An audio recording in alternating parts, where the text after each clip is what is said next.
Алтынбек Сулаймановичке беребиз.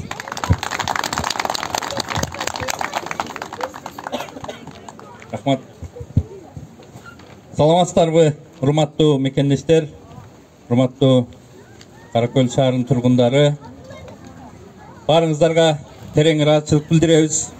Алтындай убактыңыздарды бөлүп, ушул жерге келип, биз менен жолугушууга өзүңүздөрдүн убактыңыздарды бөлүп, биздин сөзүбүздү угуп, биздин программабызды, биздин командабызды, биздин багытыбыз менен таанышабыз деп келгениңиздер үчүн ыраазычылык билдиребиз. Алдыда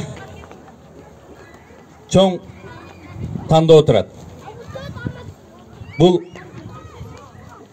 өлкөбүздүн 5 жылдык келечегин сиздер өкүлдөрүңүздөргө тапшырып берген турасыздар. 16 партия бүт Кыргызстанды кыдырып, өздөрүнүн командасын тааныштырып, өздөрүнүн программаларын тааныштырып алдыңыздарга келип отурат. Биз да ошолордун катарында мына бүгүн убакыт жетти, сиздердин алдыңыздарга келип отурабыз. Чоң маселе турат. Күн тартибинде чоң маселе бар. Эмне үчүн биз дайым татыктуу деп шайлайбыз, а жыйынтыгында андай болбой келет деп 30 жылдан берки биздин алдында бир суроо бар. Ал суроого баарыбыз изденебиз. Биз ошол суроонун үстүнөн көпкө изденип, жооп таптык деп элге жарыялап атабыз. Сиздердин алдыңыздарга келип отурабыз.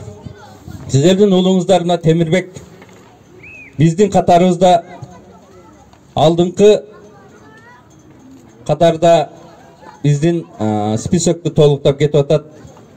Улуңуздарды жакшы билесиздер. Ушул жерде чоңоюп, ушул жерде билим алып, дүйнөдөгү чоң эң алдыңкы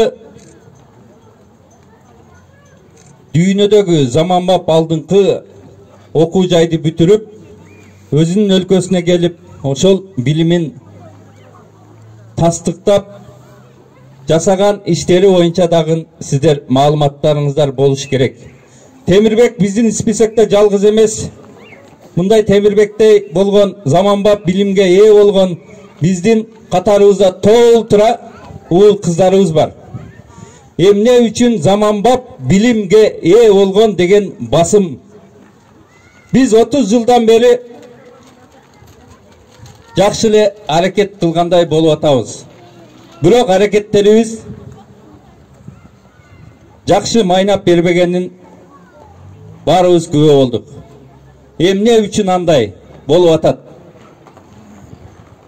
Союз мезгилинде баарыбыз жакшы жашадык. Баарыбызга бирдей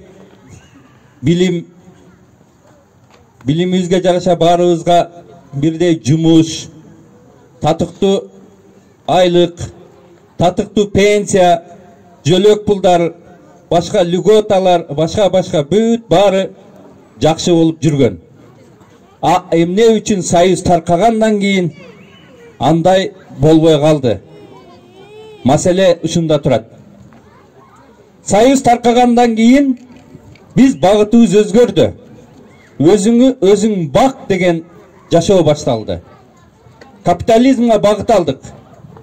Башкаруу системасы мурдагыдай эле калып калды.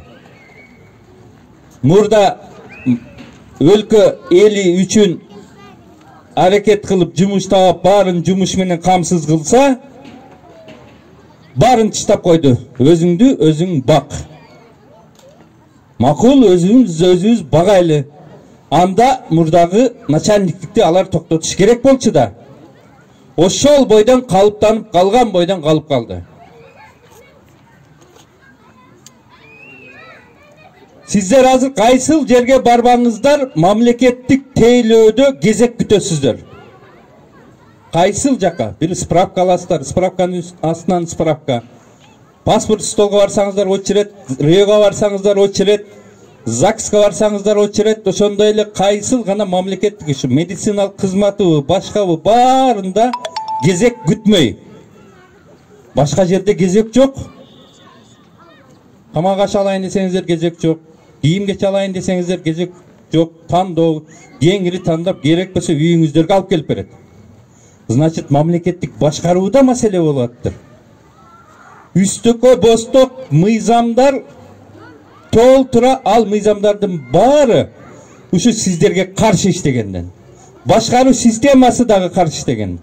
Сиздер шаарыңыздардын мэрин депутаттар шайлайт. Айыл өкмөттөрдү депутаттар шайлайт. Биздин оюбузча, биздин багытыбыз эл шайлаш керек.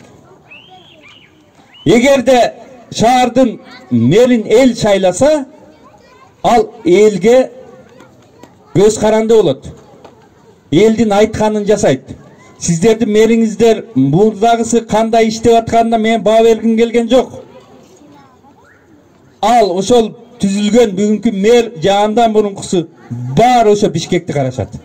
Бийлик эмне дейт экен? Кайсыл партияга чурка дейт экен? Эгерде мэрди сиздер өзүңүздөр шайласаңыздар, жарандар өзү, анда ал сиздерге подотчетный болот эле. Сиздердин айтканыңыздарды кылып, сиздер менен эсептешет эле. Айыл өкмөт дагы ошондой болот. Бүгүн айыл өкмөттө эмне болуп атат? Акимди карайт, губернаторду. Губернатор менен акимдердин кереги жок. Областтын губернатору бүгүн эмне кылат? Ал чоңдорду тосуп узатат, лента кыркат, анан шайлоодо чуркайт. Бүгүн мэрлер, акимдер, губернаторлор баары начальник штаб бийликтин партиясына. Бул бүгүн эле болуп аткан жок. Бизге жат көрүнүш эмес. Ушундай болуп келеаткан и келетат.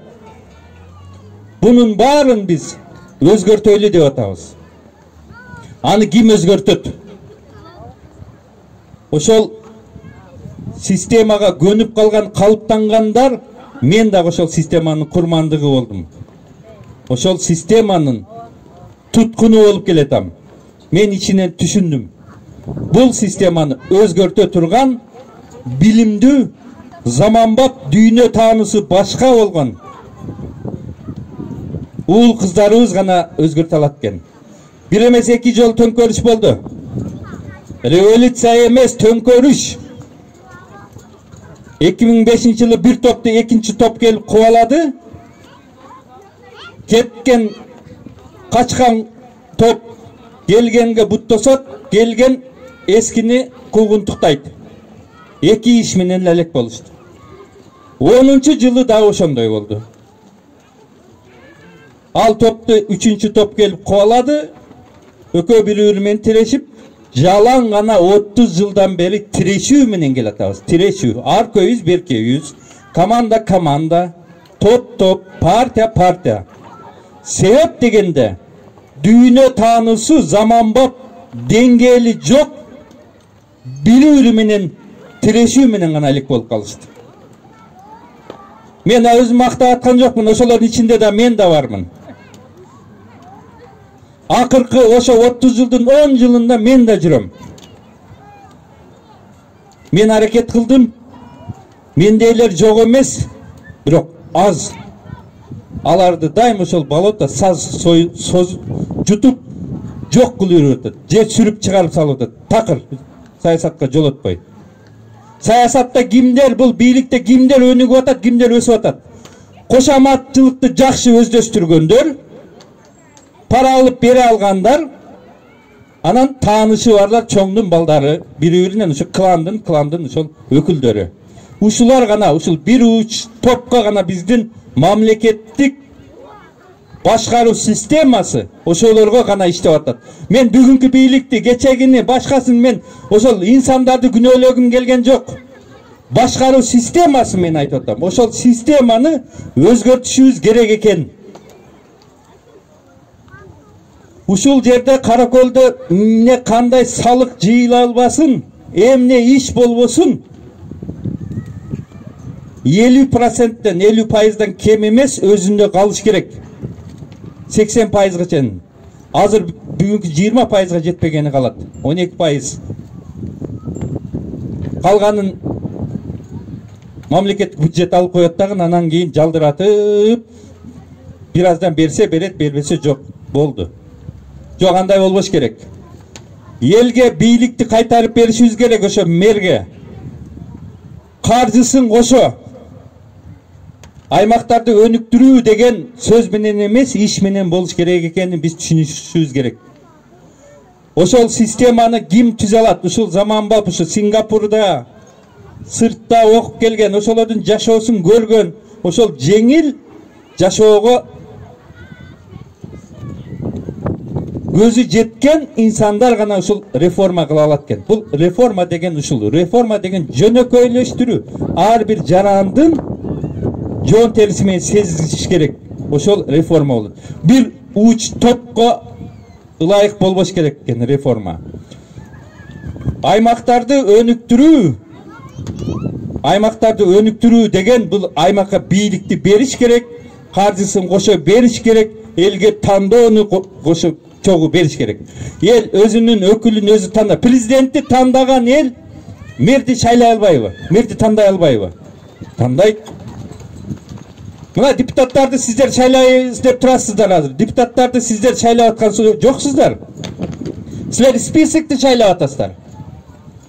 Ошол олигархтар, ошол бийликтегилер, же болбосо ошол мына Сулаймановдун сунуштаган списогин шайлап атасыздар. Түз шайлоону укугун сиздерден алып койгон. Себебин билесиздерби эмнеге? Списоктун алдына туруп алган элинде кадыры жоктор түз шайлоо болсо өтпөйт алар. Алар элге чыга албайт. Диванда жатып депутат болуп атышат. Олигархтар, уурулар, кескилер, байлар баары акчасын 500 миң, 1 миллион долларын берип коюп, өтө турган партиянын алдына туруп алып, аягында чимкирик парламент пайда болуп атат. Эл көсөм, эл көрөгөч дейт. Элге тандоо укугун кайтарып, бийлигин толук кайтарып бермейин биз оңолбойт экенбиз. Конституцияда жазылып турат. Бийликтин бирден бир ээси бул эл. Сиздер эл бийликке ээсиздерби азыр? Менимче жок. Бийликтин ээси бир уч топ адамдар. Алар өзүнүн бийлигин күчөтүш үчүн мыйзамдарды чыгарып, элдин жашоосун деңгээлин начарлатып, билимсиз эл кылып, ден соолугун начарлатып, анан келипти 1000 сом, 2000 сомго сатып алганга иштеп атат биздин система. Сиздерге 5000 сомдон предлагать этип атат. 5000 сом, 5000. Эми 5000 көп болушу мүмкүн. Бирок 5 тиындан эмес да ал. Чындап мындай караганда. Сиздин 100 миң сомуңузду чөнтөгүңүздөн алып коюп, сиздин чөнтөгүңүздөн 100 миңди алып, 5 миңин кайтарып берип 95 миң чөнтөгүнө салып ататтылар. Эртеге келип, сизге 10 миң сом берип, сиздин дагы 200 миң сомуңузду алып, кайра шайланышат. Ушундай.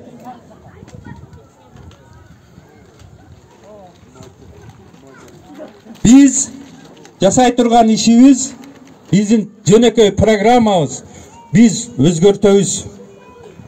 Жашоонун эрежесин өзгөртөбүз. Депутат деген ким? Депутат деген сиздерге суу тартып, свет тартып, жолдорду, тротуарларды оңдоп, бир иштерди жасап бере турган, мына чарбалык иштерди жасай турган киши эмес. Депутат деген сиздердин күнүмдүк жашоодогу эрежелерди аныктай турган, ошол эрежелерди элдин жашоосуна жеңил кылып өзгөртө турган, ошол эрежелердин туура аткарылышын көзөмөлдөй турган орган, адам. Ал эреже эмне? Ал мыйзамдар. Сиздердин күнүмдүк жашап аткан мыйзамдарыңыздар. Ал мыйзамдар жалаң гана оорлошкон Татаал, сіздер барыңыздар юрист емессіздер, экономист емессіздер, аны билгенге сіздер милдеттүү емессіздер. Ал өзүнөн өзүн жеңил болуп, сіздердин жашооңуздар жеңил болуп иштеш керек. Өнүккөн өлкөлөрдө ушундай. Ошол өнүккөн өлкөлөрдө ушу балдар окуп, бүтүрүп, ошонун ичинен, тамырынан билишет. Ушул балдар келип реформа жасашат. Таза. Биз Бир Бол партиясы көз карандысыз маалымат каражаттары баардык партиялардын рейтингин чыгарды. Окусаңыздар керек. Эң жаш партия составында жаштардын түзүлгөн. Бир Бол биринчи орунду алды. Эң билимдүүлөр боюнча дагы Бир Бол биринчи орунду алды. Башка улуттарды камтыган азчылыктын ичинде эң көп болгону дагы бул Бир Бол партиясы болду. Бул деген демек, бул дегенибиз Бир Бол таза 97% биз тазаландык, өзгөрдүк.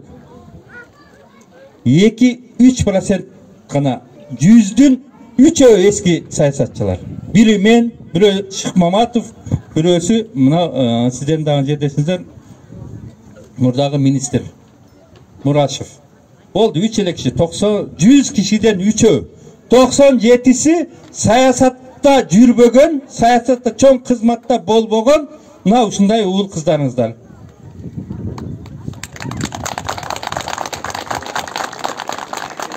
Мен толук ишенем.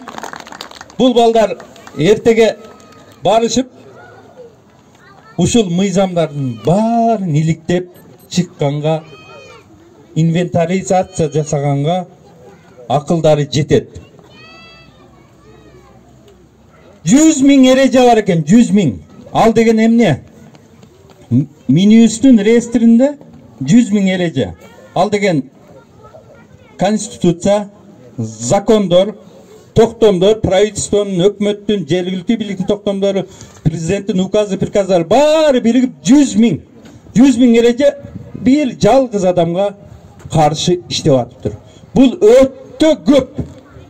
Өтө көп. Мыйзамдар жеңил, жөнөкөй болуш керек.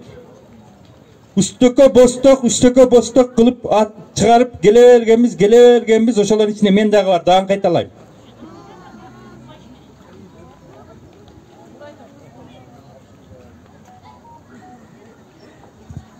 Сиздерге мурдагыдай союз мезгилиндей зарплатаны бүгүн жакшы берип, айлыкты, пенсияны көтөрүп, жөлөк пул башкасын баарын жасап коюп, начальниктик кыла берсин. Мейли анда.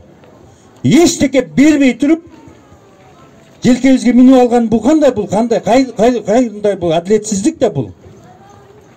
Жумуш бербесе, башка бербесе, бир кагаз менен кагаз алам деп, справка алам деп барсаңыздар, кайсыл гана мамлекеттик төлөөгө эшигин такылдатып киресиздер да. Ичинде отурат бир начальник. Эш жап күттүр дейт. Ичинде эч ким жок, өзү жалгыз отурат. Телефондо сүйлөшүп атат, же бирдеке кылып отурат креслодо. Андай болбош керек да. Ал сиздин жумушуңузду бат бир арыз жазып кирдиңиз, же бирдеме, сиз жана мен айттым, юрист эмес, экономист эмессиз. Ката кетирдиңиз. Аны ыргытат, бар, башынан жазып келди. А сен эмне үчүн отурасың о жерде? Оңдоп бер, бат мындай кылып туруп жасап жөнөт. Анын айлыгын сиздер берип атсаңыздар. Служебныйын сиздер берип атсаңыздар. Бензинин сиздер берип атсаңыздар. Кабинетин баарын төлөп берип атсак, жөнөкөй жаран сиздер. Ана сиздердин үстүңүздөрдө эмне начальниктик кылыш керекпи? Бир кафеге барсаңыздар, официант сиздерди ушундай күлүп, тосуп алып, тамагын берип, акчаңызды алып, мындай узатып коет, туурабы? Төлөп атасыздар. А мамлекеттик чиновникке деле төлөп атпайсызбы? Ал эмне үчүн сиздин үстүңүздөн жерип, сизди күттүртүп, сизге звонок кылдыртып, же акча алып жумушуңузду бүтүрүш керек? Андай болбош керек. Бүт нерсе жөнөкөйлөшүш керек. Бүт нерсе бүгүн компьютердин ичинде болуп калды. Цифровизация, санариптештирүү, бүт нерсе ушул жеңил. 100 адамдын жумушун бир компьютер жасап атат азыр. Биз ошо 100 адам бири-бирибизге кат жазып отурушабыз. Кагаз менен көмүлүп калганбыз, горизонтту дүйнөнү көрбөйбүз биз. Кагаз, күндө кагаз. Пачкалап, тонналап кагаз жеп атабыз. Bir katlı ekинчи жерге барып, аяктан жооп келги чейин 1 ай, 2 ай убакыт кетет. 1 ай, 2 айда ал иш актуалисын жоготот, ал анан отписка келет. Ушундай күндө көрүп атасыздар да.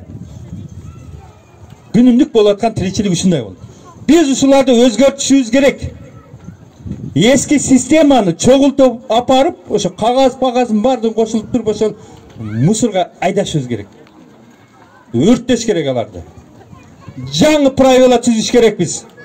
Эгер ошо eski системаны карманам дегендер, аларды кошуп туруп ыргытыш керек. Ушул бүгүн отургандардын баары мына өзүңүздөр көрүп атасыздар күнүмдүк тиричиликте. Мугалимдер эмне кылат бүгүн? Айткан партияга чуркап атышат, мектептин директору. Аларга айтып атышат, запистерде чыгат. Силер мамлекеттен айлык алып атасыңар деп. Айнанайын, о мамлекеттин айлыгын ким төлөп атат? Бул эл чогултуп атат. Элдин салыгы. Алар элге кызмат кылыш керек. Эл кайсыл жакка оосо, ошол жакта. Ал агитация кылбаш керек алар. Айласыздан мектептин директору бүгүн айтканын кылбасынчы, жумуштан кетет. Мектептин директорун сиздер шайлашыңыздар керек. Эл анан коллектив чогуу. Мектептин кардары ким? Бул ата-эне да. Ата-эне да. Ата-эне өзү доверять эткенге баласын тапшырыш керек да. А назначение болсо, ал ошакты дагы деле ошакты карайт экен. Бул эски түшүнүк. Тажашты мугалимдер. Врачтар тажады саясаттан. Милициялар тажады. Милициянын өздөрү айтып атат, бизди чарчатышты деп. Алардын чоңдору, начальниктери договор менен келишет, а сотрудниктерин чуркатышат. 5000 сом айлык алышат, 10.000 сом айлык алат ошол мугалим, врачтар болгону. Бүт булардын баарыгын реформа кылыш керекпиз. Аны биз калыптанган система, ошонун ичинде жүргөндөр биз жасай албайт экенибизди мойнубузга алып, жол бошотушубуз керек ушундай жигиттерге. Беришибиз керек. Үстүндө отургандар алар жок, кармап отурушат. Жабышып калышкан. Мен байышым керек, 5 күн болсо да отурушум керек, мен жыргашым керек. Мен ал тууганымы, бөлөмү, жээними, жездеми, кайнымы, тигими мен жумушка орнотушум керек. Мен командамы ишерде түптөшүм керек. Андай болбош керек. Андай бол. Бүт нерсе конкурс менен татыктуулары кызматтарга барыш керек. Ошол системаны калыптандыра турган команда келет. Биз күч төңкөрүшүн эмес, акыл, деңгэл, билим революциясына чакырып атабыз элди. Булкунуп бир силкине турган убакыт келди. Эртеге 4-октябрь чаба турган күнүңүздөр ошол. Өзүңүздөрдүн тагдырыңыздарды, өзүңүздөрдүн 5 жылдык тагдырыңыздарды, багытыңыздарды аныктай турган күн 4-октябрь болот. Жетет, сайраңдашты. Точка коюш керекпиз. Биз ошол система менен күрөшөбүз. Ошол системаны калыптандырып, шайлануунун, башкаруунун маданиятын калыптайбыз деп келатабыз. Рахмат сиздерге.